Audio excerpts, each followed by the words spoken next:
வேர்க்கடலை சட்னி செய்கிறதுக்கு stove on பண்ணிட்டு ஒரு கடாயை சூடுபடுத்திட்டு வேர்க்கடலையை சேர்த்து வறுத்துக்கலாங்க. அடுப்பு வந்து மீடியம் ஃப்ளேமில் வச்சுட்டு வேர்க்கடலை வந்து இந்த மாதிரி நல்லா செவக்க வறுத்துக்கோங்க.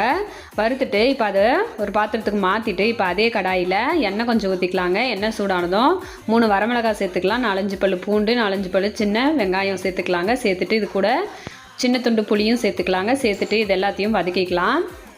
இதெல்லாம் நல்லா வதங்கி வந்ததுக்கப்புறமா இப்போ இதை வந்து எடுத்து வேர்க்கடலை சேர்த்துக்கலாங்க. சேர்த்துட்டு 1/4 கப்பு தேங்காய் வந்து துருவி வச்சுருக்கேன். இப்போ அதை வந்து மிக்ஸி ஜாரில் சேர்த்துட்டு நம்ம வறுத்து வச்சுருக்கிற எல்லா பொருளையும் மிக்ஸி ஜாரில் சேர்த்துட்டு கல் உப்பு தேவையான அளவு சேர்த்துட்டு கொஞ்சமாக தண்ணி ஊற்றி இப்போ நம்ம வேர்க்கடலையை சட்னி அரைச்சி எடுத்துன்னு வந்துடலாங்க.